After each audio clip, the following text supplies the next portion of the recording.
Sweetie. Okay, well, I just wanted to tell you I love you. We're having a little problem on the plane. I just love you more than anything. Just know that. I just love you, and I just wanted to tell you that. I don't know if I'm going to be able to tell you that again or not. Wow. Welcome to tonight's Andrea Kaye Show. You know, I wanted to start out the show tonight to honor the victims on this anniversary. Because, you know, every year we see this hashtag, never forget. And it's become such a platitude. And every year I talk about, you know, why it's important that we remember. And have we when we hashtag all day never forget, have we really forgotten? As I was on the internet this morning, looking around, I came across those voices of the victims, and it took me right back to that day. And I started remembering, and I thought, you know what? Instead of hashtag never forget, maybe we need to really remember. Really remember that day, what it was like that day. I'm seeing all these images all day long of we've gone so far away from it. We've gone so far into forgetting what happened that all I've been seeing all day long was images of the World Trade Center before it actually was taken down. That's how far away we've gotten from what actually happened that day. I started thinking about that day. I started remembering what it was like to sit there glued to my TV after the first plane struck, wondering what was going on, the fear, the panic, not knowing what was going on. There was so much speculation. We didn't even know at that point if it was a terrorist attack. We didn't know what had happened. So then as we're watching that, then another plane comes. And then we're seeing both towers erupted in flames. We had no idea. Do you guys really remember? Does America really remember what that was like? And then when it became clear that it was a terrorist attack, we had no idea how many other planes were up there. I had a friend over the Atlantic on her way back from Spain, and I had no idea. And it was at least a day before I found out what happened with her flight. Then we had flight 93. We had the flight, I'm so at a loss right now, I can't remember the flight number of the plane that went into the Pentagon. There's still people today who said that was a conspiracy, that flight didn't happen. But do we really remember as Americans what it was like? Watching those towers fall.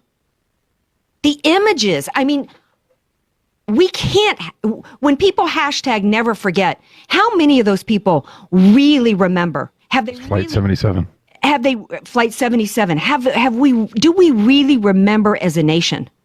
We can't really remember because I'm not seeing enough actual remembrance. I remember in the days after wondering how many more attacks were coming. I can remember in the days after, it was weeks before people found out whether or not family members that were missing, what happened to them. Weeks.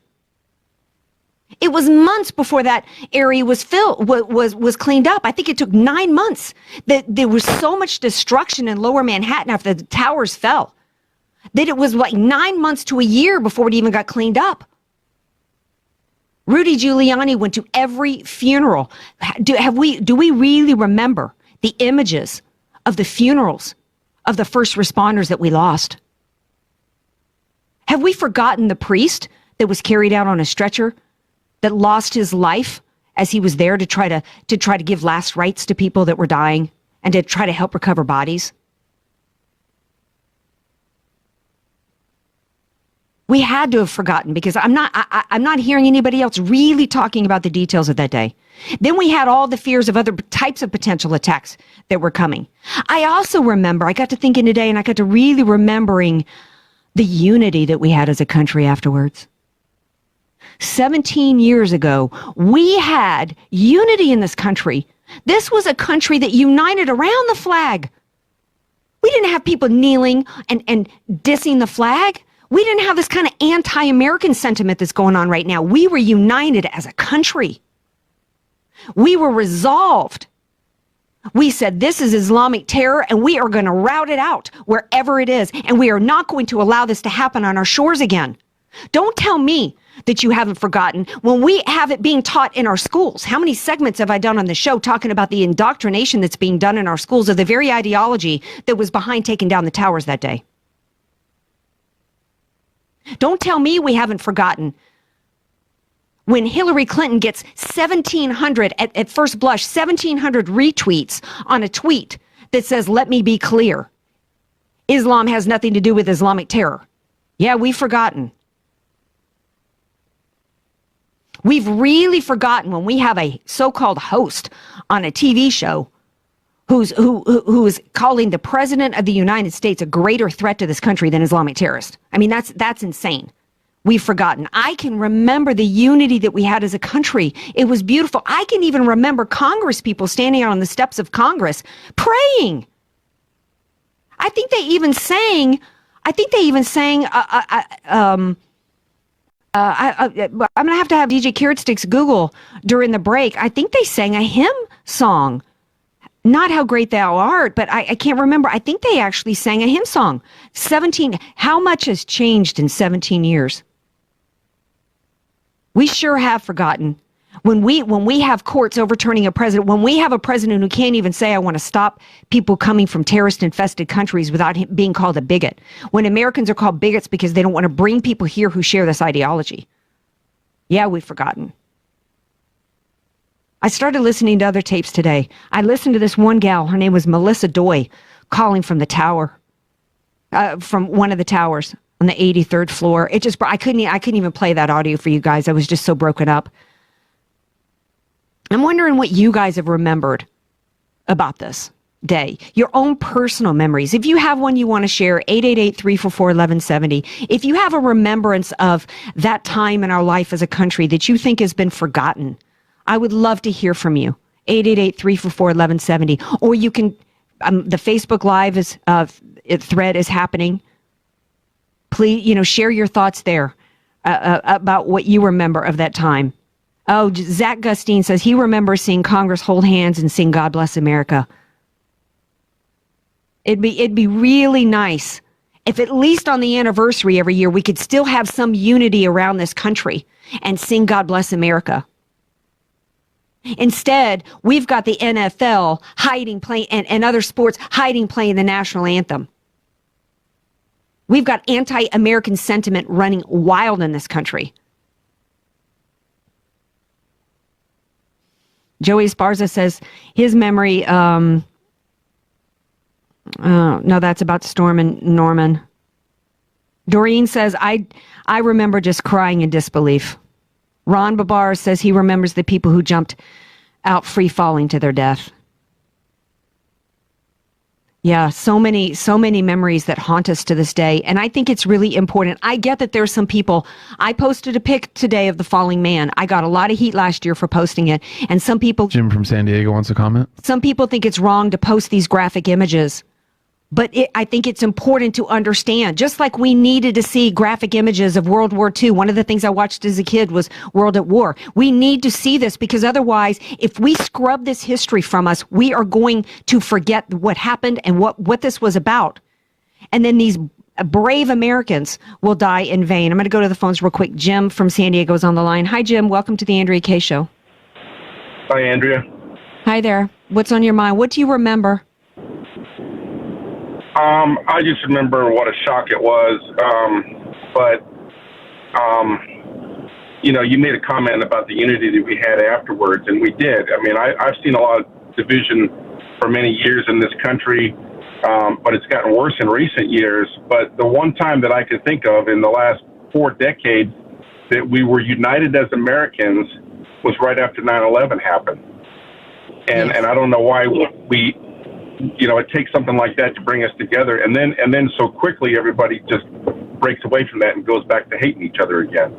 Well, I think that it's in the human condition to adjust and to push pain aside, and I think it's almost a blessing from God that we have the ability to get past grief. Otherwise, how would parents ever get past the loss of a child, right? If we didn't have the ability to reach a place of healing, if you will.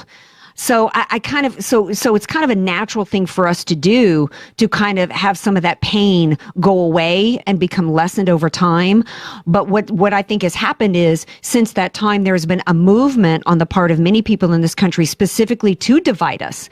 So you've got this natural human condition to heal. The pain subsides over time. Time heals all wounds. You add that to the fact that there is a movement on the left in this country of all day, every day, doing everything that they can to divide us. And they are pushing an anti-American message all day long in our schools, in our media, everywhere out there today. And it's had its effect. Jim, I thank you so much for calling and chiming in. And if any of you want to call in, share what you remember or what you think is forgotten, I would love to hear from you. 888-344-1170. Joining me next is the one and only Brigitte Gabriel from Act for America. She is a terrorism expert, been on the show many times, president and CEO of Act for America, the largest grassroots organization of national security in the country, and author of the new book, Rise. Stay tuned. Brigitte Gabriel will be here next. Welcome back to tonight's Andrea Kaye Show. We are remembering 9/11, and I've asked everybody out there to tell me, what do you remember and what do you think has been forgotten? And before we go to fan favorite, the one and only Brigitte Gabriel, I want to go to the phones and speak quickly to Martin from San Diego. Hi, Martin. Welcome to the Andrea Kaye Show. Hi, Andrea. Hey, I love your show, okay? Thank you. I really do, and I try to tell some of my family members who are not on that same side to listen once in a while. But anyways, I remember vividly. I remember I've been in law enforcement for 34 years, and I remember that day. I turned on the TV as I normally do, and I saw the first crash go on early in the morning, and then I saw the second crash, and I just remember running back into the house and telling my wife to just keep the kids at school that day, and and I knew we were going to be scrambling at work that day, and I just went to work, but I had some type of action plan in order to keep in contact. But the first thing I said is the doggone terrorists, you know. Yeah. And there's a bail bondsman down in San Diego. I don't think they're there any longer. I think it was King Solomon's, and at the time we go down there and get T-shirts and stuff like that, and he immediately put out some T-shirts that don't forget. I think on the anniversary. And I didn't realize it was that many years have gone by, but I still got that T-shirt, and I try not to wear it too much because it wears out, but I wear it in pride. Hopefully people will actually see that, you know. Yes, it's important. Yes. I had forgotten. I remember, I think it was King Stallman. I remember those shirts, and I miss his commercials, by the way. But it's so important, I think, that we don't just throw up this platitude, this hashtag never forget with some pictures of the Twin Towers before they fell, and then everybody goes on with their lives. And that's how the terrorists win. You know, we've been lulled into complacency, and that's a concern to me. Martin, thank you so much for calling in. Thank you for your work in law enforcement. First responders are really important to be remembered today, because it was first responders who ran into burning buildings and collapsed buildings, as well as the Pentagon and beyond. And that was there have been quite a few terrorist attacks actually since 9/11. So thank you for your work in law enforcement. Joining me now is my go-to gal for anything. She's been a fan favorite for years of the Andrea Kaye Show. She really is a terrorism expert. Chairman of Act for America, which is the largest national security grassroots organization in the U.S. I think she just recently had her annual conference, which was eye-opening to me. She is doing the best work in this country as a grassroots organization to try to remember the terrorist mindset, the ideology behind this attack, in order to prevent it from happening again. She's got a new book out called Rise. Welcome back to the show, Brigitte Gabriel. Thank you, Andrea. I'm delighted to be back with you. Okay, so Brigitte, my question for everybody, including yourself as a terrorism expert, is going back to that day and remembering what stands out to you. What is the most important? What do you remember most about that, and what do you think has been most forgotten? Oh, my goodness. We have forgotten that which we said we will never forget, 9/11.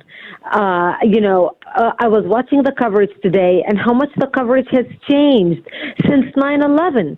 I'm in New York, actually. I'm speaking to you from New York. I am here because of the launch of my new book, Rise in Defense of Our Judeo-Christian Values and Freedom. And I looked over at the World Trade Center at the memorial, and I drove by the street where that refugee Saifullah Paipov, who drove his car mowing down people, the Islamic radical last year in the streets of New York. And I was watching people walking by, especially young ones. Everybody's hooked to their iPhone. They're not even looking around. They're just walking around. Many of them are young. And I thought to myself, many of these people walking around the street cannot even remember that day and the impact that day has had on those of us who were old enough to actually remember and watch television and cry and feel sorrow and feel pain. I mean, September 11th defined our nation. It changed the way we think about things. It changed the way we travel. It changed the way we live. And it's amazing to be in New York on a Tuesday on September 11th, 17th year anniversary. Yeah, and you're right. So much has changed about media coverage, and it's conditioned. The left successfully took over our education system and our media and Hollywood. And one of the things that they've done in terms of, and it's all a calculated part of, their transformation from a constitutional republic to their Marxist utopia. And one of the things that they've done since 9/11 is that they've continued to indoctrinate kids. There's 18-year-olds that are raised never hearing about how 9/11 changed America, what it was about, certainly not hearing a pro-American message. One of the things that I remember going back 17 years ago was the unity that we had as a nation around this country, around the flag, even around President Bush, who many people were not, weren't really that happy about. They didn't vote for him in 2000, yet they rallied behind him as a president. But the left has been pushing their anti-American, pro-Islam movement now for 17 years. And one of the ways that they've conditioned Americans is by not showing anything anymore about no images from that day. We don't see on mainstream media images about the planes flying into the towers falling, the people jumping, images of the plane going into the Pentagon, the field. We're not hearing the audios anymore of the phone calls of loved ones. They're scrubbing the terror from a day of terror. Exactly, and it's been happening systematically for years, and this is what I discuss in my book, Rise. I have a chapter titled Operation Indoctrination, and I discuss how we lost the future generation of America, who are now the adults. Very early on, and you and I have talked about this before, Andrea, when I was on your show, my organization, Act for America, did a study where we analyzed textbooks, 38 textbooks taught in public schools about and how they view Islam. And we analyzed these textbooks, and in 2005, as early as 2005, they began teaching in textbooks that September 11th was a terrorist attack against America that was perpetrated by a group of men driven by a cause. That's it. They do not mention who were these group of men, what was their background, what drove them, what was their ideology. It doesn't discuss who they were, what was their religion, where they were from. It just says a group of men driven by a cause. It doesn't even say what their cause is. So for these children who were studying these books since 2005, that 4 years after 9/11, for all they know, September 11th was perpetrated by a group of people driven by a cause. They could have been, Baptists from Tulsa, Oklahoma, and the abortion issue was their cause, or a bunch of Hasidic Jews from New York and Israel was their cause. Well, yeah, I mean, they've taken Islam out of Islamic terror, and the result of the fact that we have forgotten, and that's been going on. We have had continued terrorist attacks here on our soil. One of the things that we said was another memory that I have is this memory of being resolved as a nation, that we were not going to allow any further Islamic terrorist attacks on our soil. And what have we had? We've had the Tsarnaev brothers, who this country was warned by the Russian government that they had been over in Chechnya in terrorist training camps. We had the Pulse nightclub. We've had San Bernardino. We had Nadal Hassan. We've actually had, it wasn't called an Islamic terrorist attack, but there was a community college in Oregon where the Islamic terrorist was asking people what their religious beliefs were before he shot them in the head. This is and yet we've got a President Trump who's trying to keep us safe, and he's got liberals in this country trying to stop him from bringing people from terrorist-infested countries. I mean, it doesn't even make sense. And then today we've got this MSNBC host, Brigitte, saying that President Trump is a greater threat, to the greatest threat that this country faces. It's like we've gone berserk. They have lost their mind. They have lost their mind. Their hatred to this president, Andrea, is unbelievable. I have never seen such hatred and such resentment. And that's so dangerous to the country because that is endangering the country. You know, how far we have come since 9/11, 2001. On 9/11, 2001, the nation came together. We were not Republicans. We were not Democrats. We were not libertarians. We were Americans. We were united by our patriotism, even though we had differences and we knew we had differences, but we put them all aside that day and we became one as citizens of the United States. Fast forward to 2017, and you are seeing today the hatred and resentment in America. There are people on the left right now that would much rather give our country to our enemies and collapse the United States just to get rid of President Trump. And that's where we are as a nation, and that's exactly why I wrote my book, Rise. Rise. You know, people on our side, do not understand what to do. The problem on our side is not that we are not educated. People on our side are educated. Almost everybody listening to this broadcast right now are tuning in because they care about what's happening in our nation. They want to learn. They want to listen to you. They want to listen to the guests you invite. They know more than 95% of Americans know about what's happening in the country. But they do not know what to do with the information. That's the problem on the right. That has always been the problem on the right. On the other side, you take the left. They are extremely organized. They are extremely networked. They know how to demonstrate. They show up in an instant, shut down bridges, organize turnout people by the hundreds of thousands to Washington, D.C. to their rallies. But you stop any 22-year-old demonstrating on the street and you ask them, well, tell me about socialism. You want socialism in America. Tell me, why do you want that?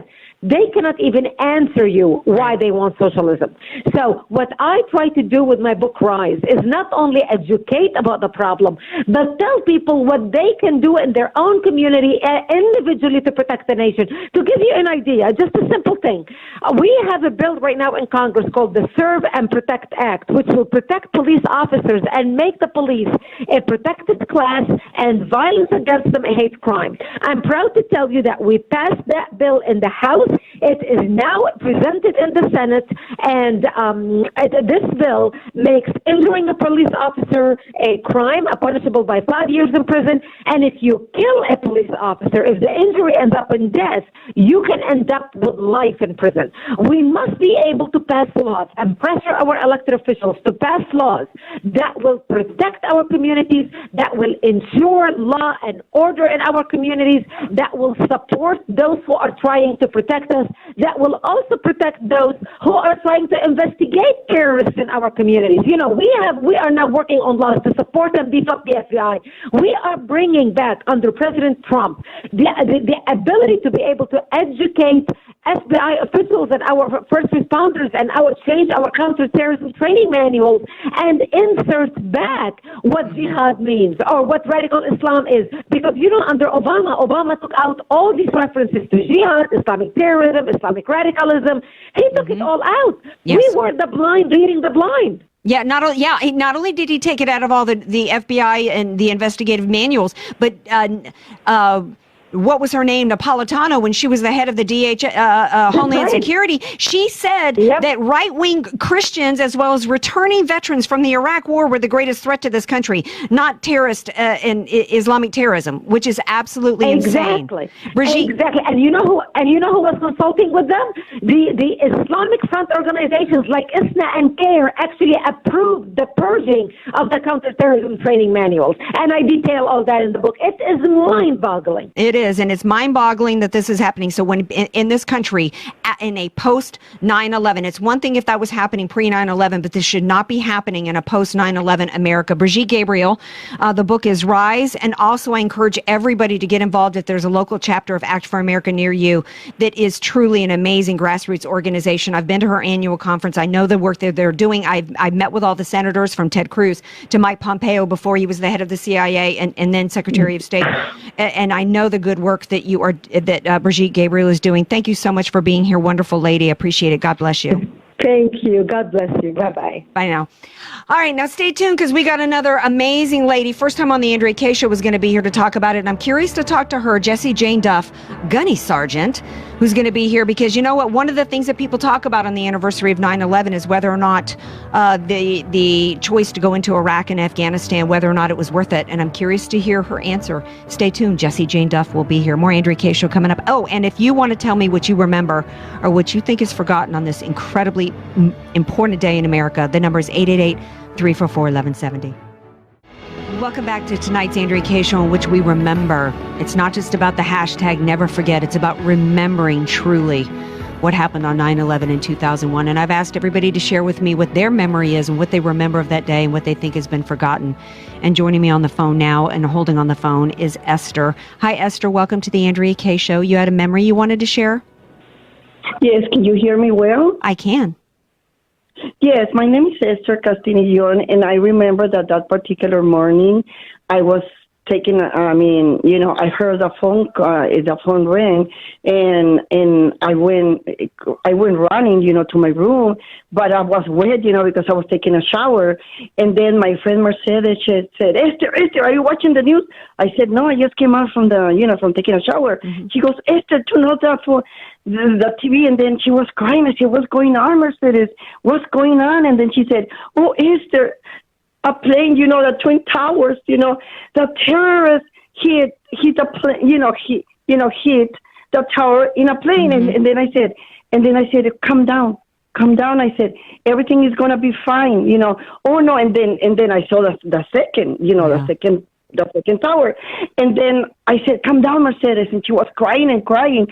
And then I said, remember, Mercedes, I don't know if I can say this in your show. I said, remember what the Word of God says, that the sooner the coming of the Lord Jesus Christ, we're going to see more horror things and everything. But we trust in the Lord, I said, and God is protecting the United States. I said, the only thing is that many people, they're antichrist, they're terrorists, and they don't love the United States, because we are hand to hand with Israel, which is the land, the Holy Land. I said, and that's the bottom line. But since then, I haven't forgotten. Mm-hmm. I remember every year or more often. I know my friend, she does the same thing. And I'm just, sometimes we get overwhelmed and everything, but in our heart, we remember what really happened. Yes. Well, Esther, thank you so much for sharing that. I'm so glad you brought up the fact that they hate us. One of the reasons why they hate us is because we are hand to hand with Israel. We stand with Israel. This country was founded on Judeo-Christian principles, and shame on those today that are trying to blame America for what happened. We are not responsible for the hate. They hate us just because of who we are. They hate us because we are a Judeo-Christian country and that we do stand with Israel. And I'm so glad you pointed that out. Thank you so much. And we can, those of us as Christians, we can rest on the fact that we have God to take care of us and that we know that we are in his care. Thank you so much, Esther. Appreciate that. Joining me now for the first time on the Andrea Kaye Show, I'm so excited and honored to have her. I'm the daughter of two Marines, and so y'all know how much I love the military. I think, though, this is the first time that I've actually had a female Marine on my show. You guys probably know who I'm talking about. It's Jessie Jane Duff, Gunnery Sergeant, U.S. Marine Corps retired. She's also a senior fellow at the London Center for Policy Research, and she's been everywhere, all over Fox News and all the major media outlets, and I'm super excited to have her on the show tonight to talk about 9/11. Jessie Jane Duff, thank you so much for being here. Welcome to the Andrea Kaye Show. Oh, hoorah, that was such a great introduction. I'm like so excited about myself now. I'm like, who is this? Who are we talking about? Oh, wow, it's me. Wow. Thank you. That was wonderful. Yes, Semper Fi. I love that you love the Corps. How can we not love the Corps? These are the men and women that go in to overwhelm and destroy the enemy. I mean, who can't love that? Right. And you know what? After one of the things that we need to remember as a nation is that after 9/11 and the weeks and the months afterwards, as we united as a country against radical Islam and plans were being made, we were resolved to rout it out and to fight out and fight the scourge. It was the boots on the ground. It was our military, our Army, yes, Air Force, Navy, and Marines who went and put yes, themselves in harm's way for this country. And today, Jessie Jane, I am seeing so many people saying it wasn't worth it to go into Iraq and into Afghanistan. We're still losing lives over there. How do you answer those people today? what I would say to them is this is not going to be a short-term battle. We're going to be looking at this for decades because simply we're fighting an ideology that is determined to kill us. The ideology that these men practice, primarily men, but there are women on their in their corner too, is that they cannot live among Jews, they cannot live among Christians, that they must destroy us. And the Quran tells them that they must practice jihad by violence or infiltration. So this is not something we're going to dissolve overnight. And unfortunately, President Bush was wrong in many ways when he had said right there in the mosque in Washington, D.C., he had stated that it was a religion of peace, but right over his shoulder was one of the leaders of CARE who was tied back to Hamas.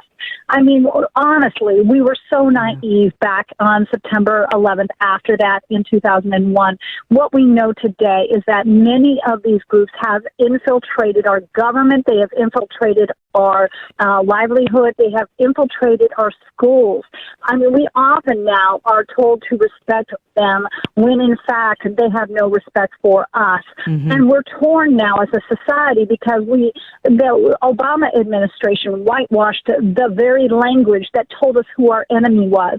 They infiltrated into the FBI when Mueller was the head of the FBI, and we could no longer say Islamic extremism. We were told to say violent extremism. Well, God bless President Trump today for saying Islamic extremism, because the ideology, which Hillary Clinton said is not tied to Islam, is wrong. I'm not saying all Islam is bad. I'm not saying all Muslims are bad. But when you can't say that your enemy is tied to Islam, you are now denying a very clear fact.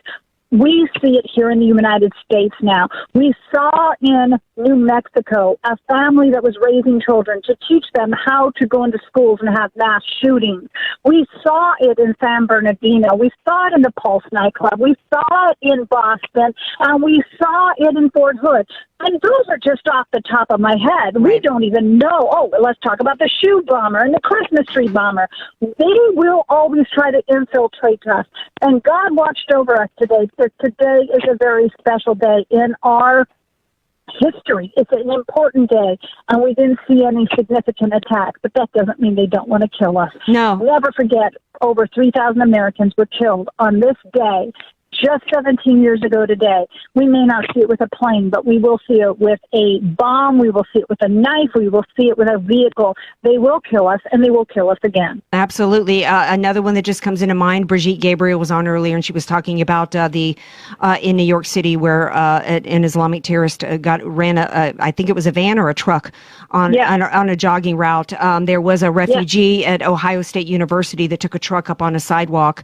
But what I'm glad you mentioned being safe today on the anniversary of 9/11. There was another anniversary 6 years ago in which there was a terrorist attack that was planned, and requests for increased security were ignored. Threats on terrorist attacks went unheeded, and as 30 Americans were at risk for losing their lives, heroes stood for 13 hours on rooftops to fight against, with no help from the United States of America, who issued a stand-down order. We had President Obama come out and say that was a conspiracy theory.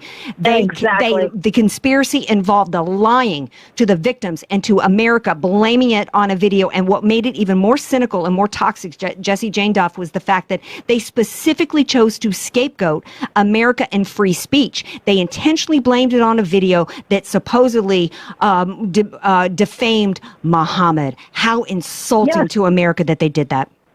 Yes, absolutely. And Chris Patrano, who they call Tonto, who was there, has been suspended from Twitter for another week. He's got like 6 more days on his suspension because he stated that he wanted to choke Obama when he stood there on national television stating that it was a conspiracy. How insulting for the man that sat there for, like you said, 13 hours on that rooftop. My friend is Dorothy Woods, the widow of Tyrone Woods. I know her personally. I went out there when we campaigned for President Trump with her on a campaign trail. We did 9 cities in 5 days. Dorothy Woods is a Navy veteran herself. She's a dentist. She's a doctor. She is a very successful woman. And she fought against Hillary Clinton tooth and nail because she knew what a lying commander-in-chief she would have been. And here we are today on this anniversary. And let us not forget Benghazi, that when we had that ambassador killed, not just in a simple fashion, mind you, it has been suggested that he was tortured in ways that we do not want to even discuss over the air. It has been said that there were things done to his body that are pretty derogatory. I remember hearing it on television, and I cried. I was never a President Obama fan, short of, him first being elected, and then I saw it going downhill fast. But when Ambassador Stevens died, I cried because I thought to myself, this is a man who served his country. He went over there to be an ambassador. He wanted to help. He wanted to be a part of this, and they left him out to die, along with the other Americans who were there trying to defend him. 9/11 is a day that we must remember as the Pearl Harbor of the 21st century. We really have lost a significant part of the confidence in our government. We have lost a part of a confidence in what they will do to eradicate this, because time and time again, we've heard from presidents that we will not allow them to control our lives. I remember back when President Reagan had said this, pretty much the same thing that you could say today. When the Marines were killed in the barracks in 1983, close to 200 military personnel and foreign, such as French personnel that were helping our peacekeeping movement in Lebanon, were killed in the dead of night by Iranian-backed Hezbollah. Fast forward, Steve Kerr, the coach of the Golden State Warriors, his father, who was Dr. Malcolm Kerr, was assassinated by the very same Iranian-backed Hezbollah in January of 1984. President Reagan came out and did a he announced to the nation, we're not going to live in fear of these terrorists. That was 1983 and 1984. Mm-hmm. And what has changed? Each president has told us time and time again, even President Bush, can you hear me now? Yep. Well, they will be hearing from us soon. Really? Because we haven't eradicated it. We have soft-shoed. We've allowed organizations like the Muslim Brotherhood to tell us that you're an Islamophobe if you fear what these people want to do to you. In reality, President Trump had it right. Islamic terrorism is real. And when he said he was going to do extreme vetting, it was for good reason and for good cause. Yes, and anybody who's trying to stop him has some political agenda, which I have said many times on the show, that the left is trying to partner with the Islamist for power, because what they have in common, Islamists, and I say that there's 2 forms of jihad. There's one jihad with the sword in a variety of different terrorist means, and there's also the jihad in the form of creeping Sharia, and that is who is taking hold in this country, and they are partnering with the left. I wish I had more time with you, Jessie Jane Duff. I do hope that you'll come back on the show. God bless you. Thank you for your service to this country. Yes, Semper Fi. Thank you. Thank you. Have a great night. Thank you for having me. Thank you for being here. Bye-bye. Bye now. All right, DJ Carrot Sticks, if I can push back against the break so I can go to the phones real quick. It looks as though Dina from Florida is holding on line 2. Hey, Dina, welcome to the Andrea Kaye Show. Hi, how are you? I'm good, thanks. What part of Florida, real quick? I'm in Boca Raton. Okay. I spent a lot of time in the Panhandle in my day back when I lived in New Orleans. So what's your memory from 9/11 that you want to share? It's such a long story. It'd probably take up hours. But I lived in New Jersey across the bay, and I got a phone call to look out my window, and the last caller got me very emotional. Yeah. But honestly, days before, 9/11, there were Muslims that were gathering in front of my building.